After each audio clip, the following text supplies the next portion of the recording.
Hi, I'm going to do the Clean Slate Tag again, if you'll indulge me. I was tagged by Pat at Book Chat with Pat. This is a tag that Jess at Jess Book Girl TV has revived.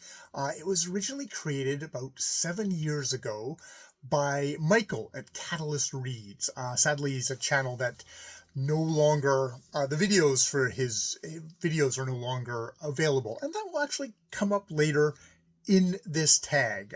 The first time I did it was like 7 years ago. And I think it was actually one of these tags that I did it on like December the 31st. I think it was like a New Year's Eve kind of idea of a tag of like, oh, it's a new year and a clean slate. But that, has gotten lost in the sands of time.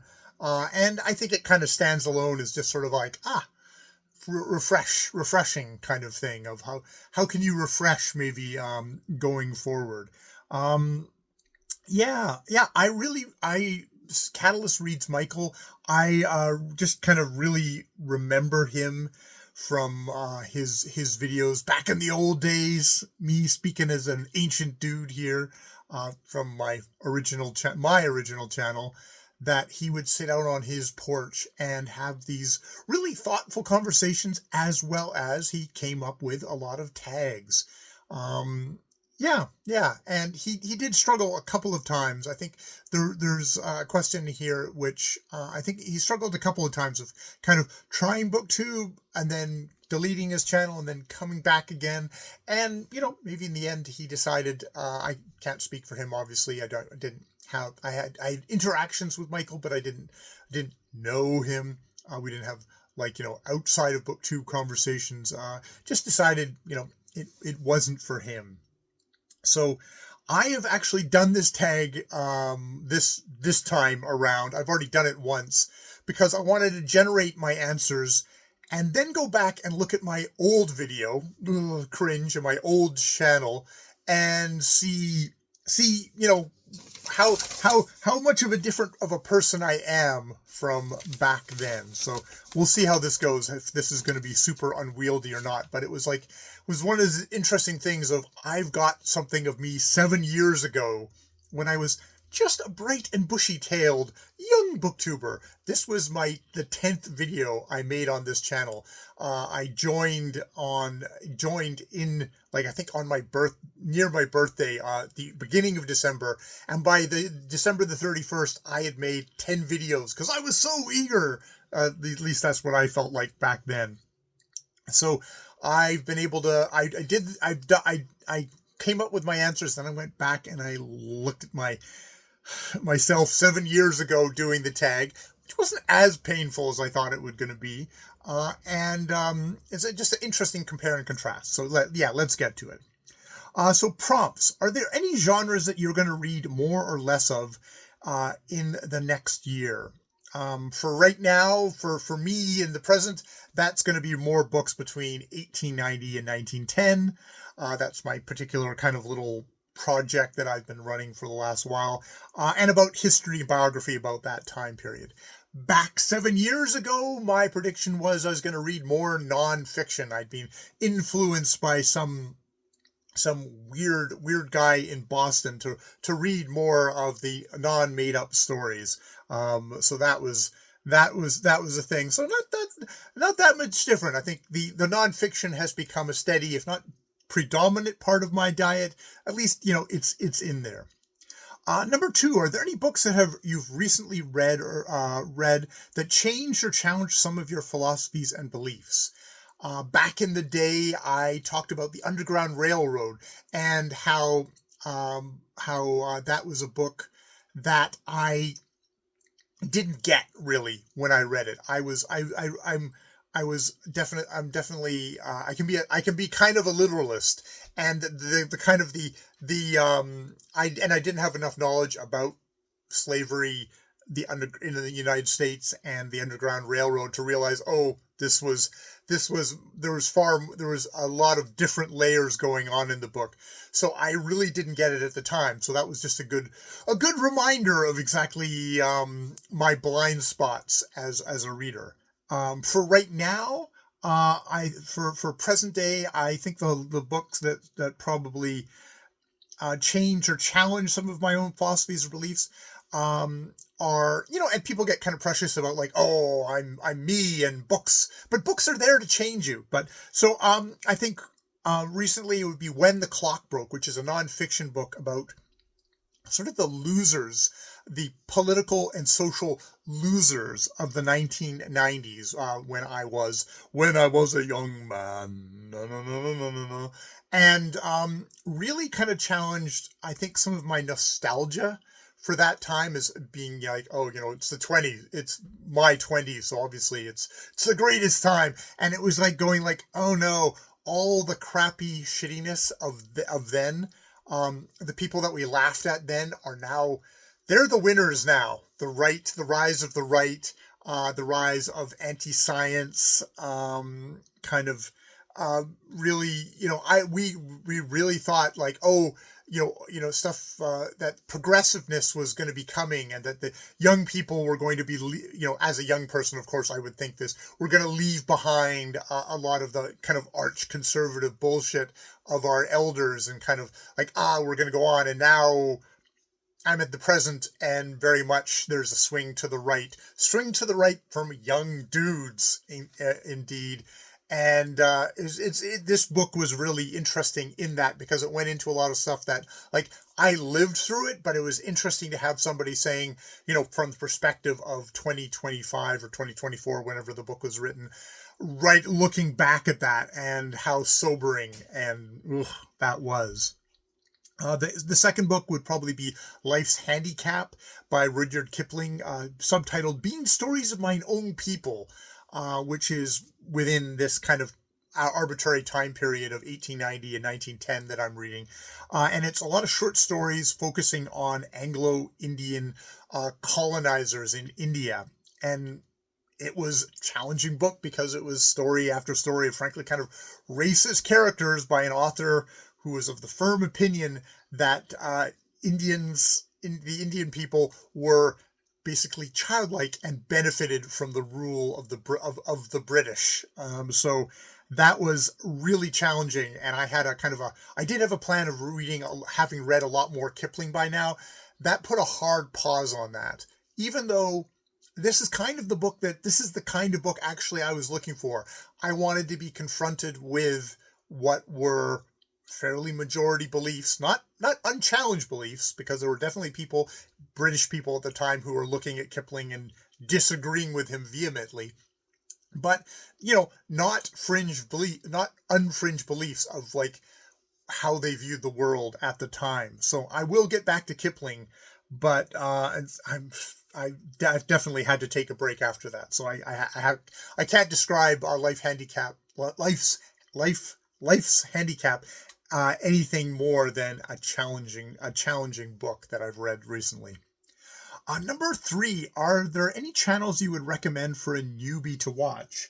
So back in the day, I said, I was like, my recommendation to a newbie was definitely go look. There's so many different voices on Booktube at that time, so you can find so many different ways to Booktube, different slices of life, different focuses. You're going to find something that's going to align with you. You're going to find stuff that you want to aspire to, and that, I think that's good advice. My advice now would be to make sure you watch other newbies and you connect with them, because connecting with that cohort of your present moment, when you're new and fresh, that's where you're going to really find the best bonds. You're going to find the people that I don't know how much I'm into it for a social event, but watching other people, it's the people that you bond with when you first get here. Those are probably the connections that can really last and be very formative of how you're going to go. Number 4, do you have a book bucket list? Back in the day, I I just held up two books. I held up The Brothers Karamazov and Ulysses. The Brothers Karamazov, I then went and I read it, and I made several videos on it, and I really enjoyed it. This time along, having not watched that video first, I went like, well, there's not like I don't have like a bucket list, but I have these books that are kind of swirling around in my head. And I picked up one book and held it up to the camera.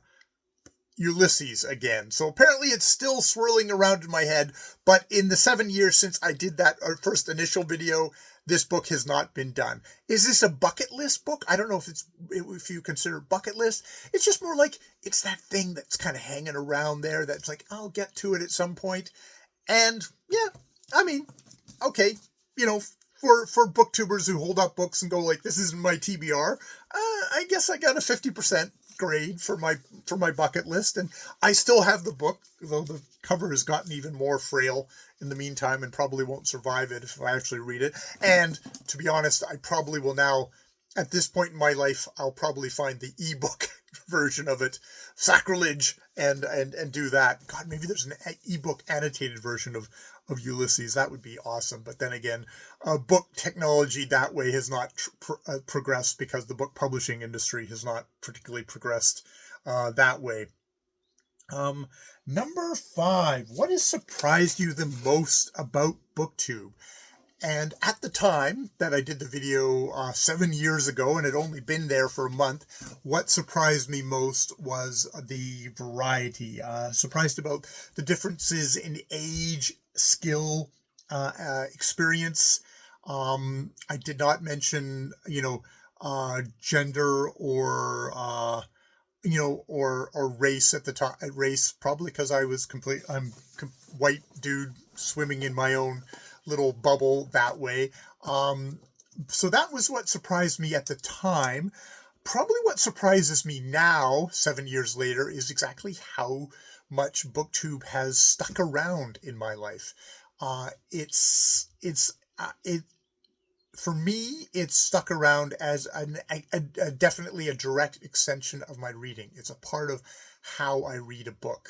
Is I make a video about the book, or maybe I'm not so inclined at this point to release all the videos that I make about books, but I always make a video talking about a book on camera. It is a part of how I process my reading now. It's how I express my thoughts about a book. If I can't, I probably don't have clear thoughts about that book. So it's like, it's surprised me of like how much I've incorporated this Booktube in as a reading aid for myself, as a way of deepening how I read. Number 6, what are some of your goals? They don't have to be related to Booktube. Definitely at the time, I skipped goals in the sense of this is where it shows its roots of being a New Year's tag, and I was not into New Year's resolutions at the time. Much more into themes and videos at the time, and then monthly goals around my yearly themes. Now that's what I do, but at the time it was like, okay, not that kind of goals, but my bookish goals were to basically read a book, review it on camera, and put it out. Now it's read a book, review it, and maybe if it's worth releasing, yes, but if not, don't worry about it. Kind of much more relaxed that way.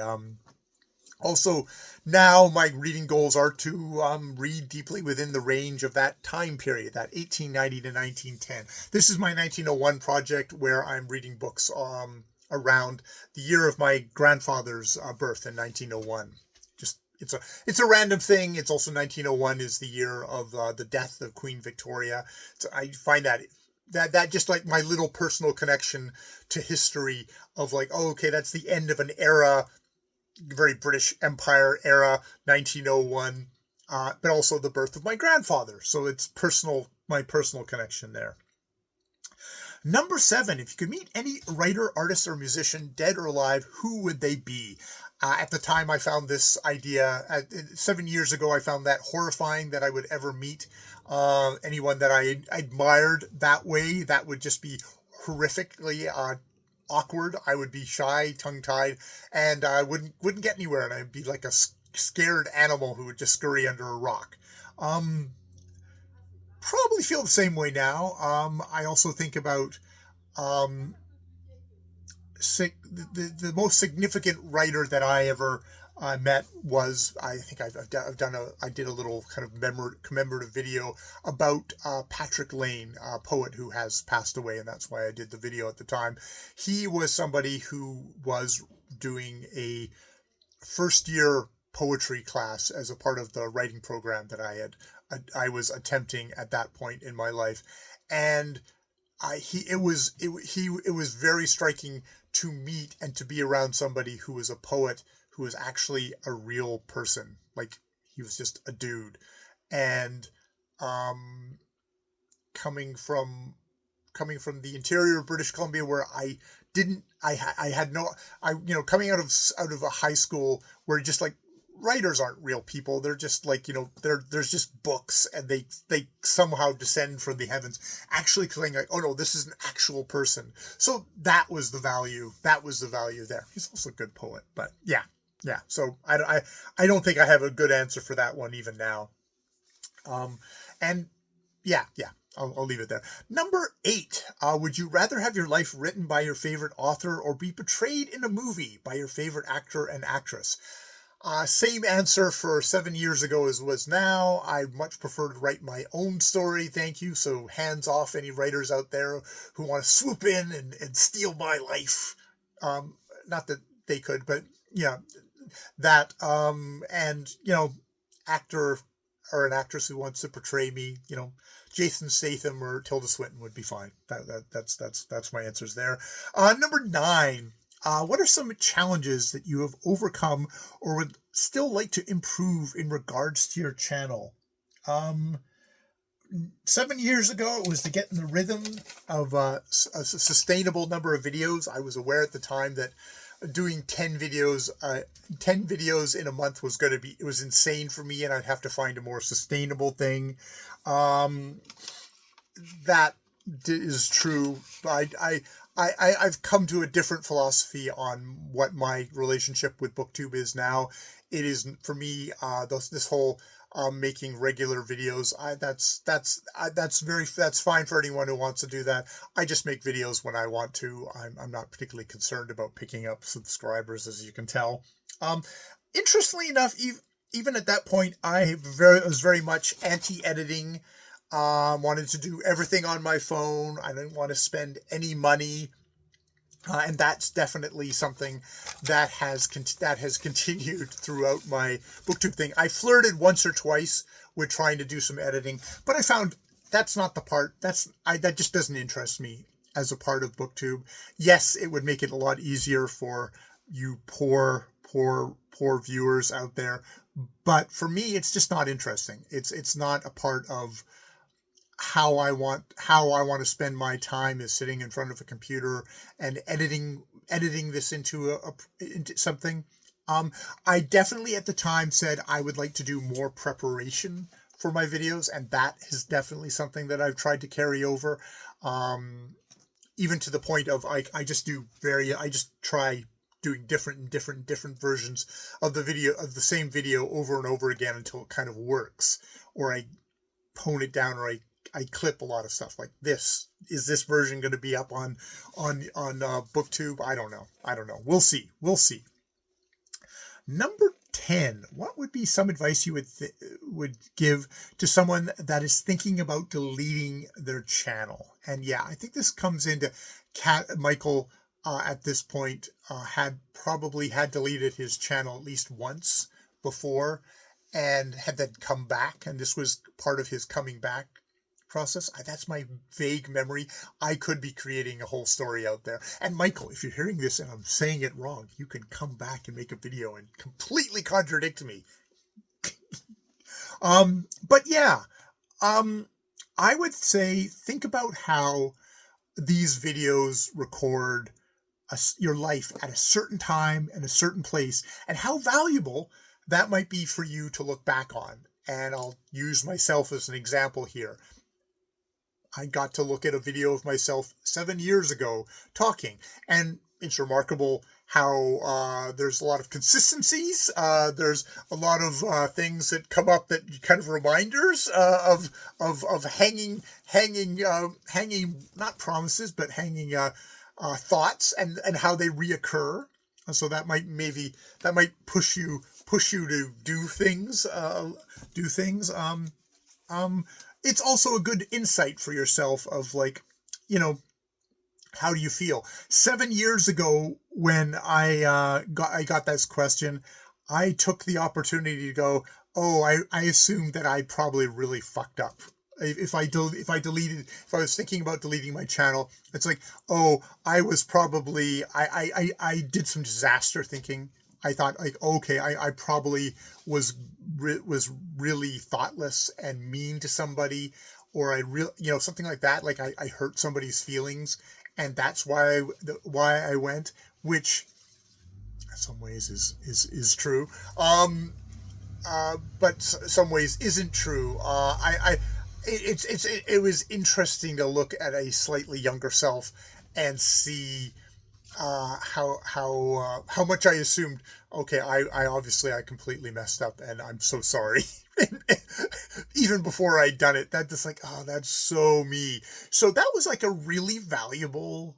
That was a valuable thing to look at. That was a little difficult to look at, but that was a good kind of difficulty to look at. So if you delete your channel, you're losing the opportunities to do that. But, and this is what I would say now, is that also it is completely within your right to delete your channel, to delete all your videos, because it's yours. It is something that you've chosen to share with the rest of us.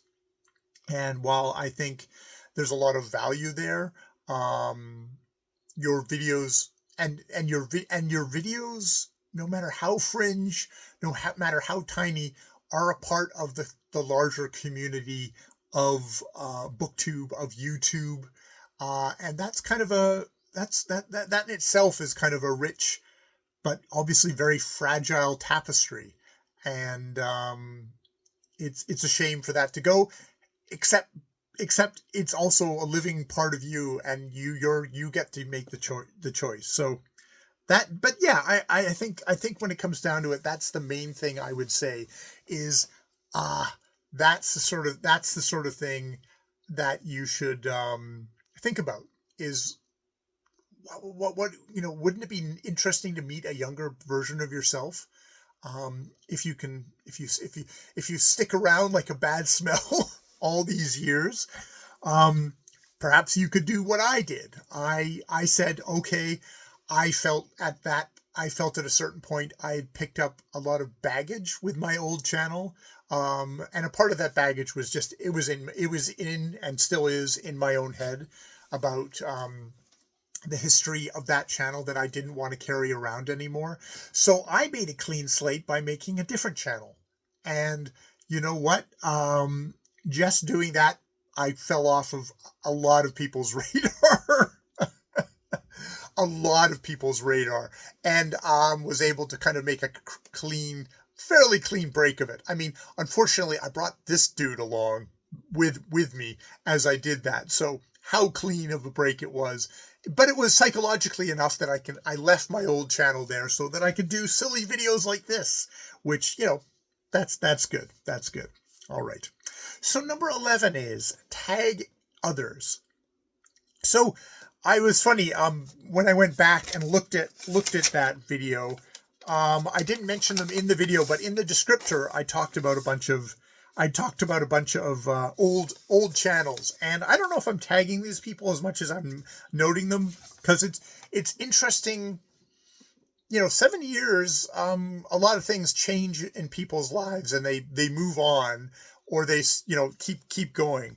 I talked about the book of booktubers to look at, just to look at. Memento Mori, who he did a live mid-year book tag with Time to Read about 10 months ago. None of these people are going to do the tags, but I'm just going to use this opportunity to mention them. Mercy's Bookish Musing, which is still just a freaking fairly giant booktuber. I have not watched her videos in years, but she's still trucking along. Rincey Reads, 5 months ago she did a video. So she does them every once in a while. She's definitely gone into she hasn't deleted her Booktube channel. She's she just every once in a while pokes her head in, or has. Savage Reads, which in my comment thing, and I completely forgot about this, was the reason why I got on Booktube in the first place. He had a he had a book podcast with a couple of co-hosts called The Readers, which I listened to back in the day, and he had a link to his Booktube channel, and that was how I found Booktube in the first place. And again, this is how I got in there. I loved his podcast and his interaction with his host. His Booktube channel, after a while, just wasn't my thing, but there were so many other people to look at, so that is where I went. And finally, I have this little known booktuber who I think he makes one video every year or something like that. Steve Donahue, who I think he just did a Q&A for like his 20K subscribers, the Iron Man of Booktube, where, for other mere mortals, 7 years pass and they've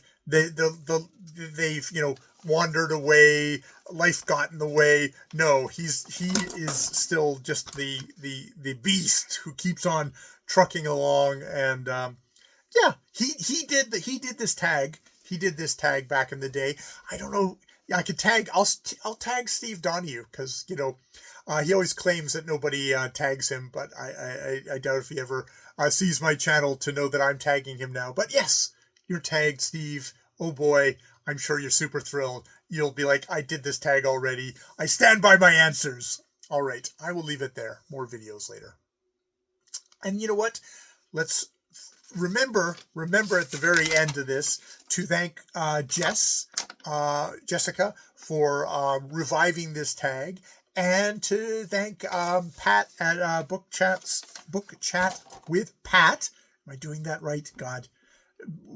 Book Chat with Pat for tagging me, because it was like, oh, this was an interesting time to reflect, which is lovely, and to get to remember Micheal at Catalyst Reads, which, hey, there's no time like the present to rev up the engines again, Micheal, and get back on Booktube.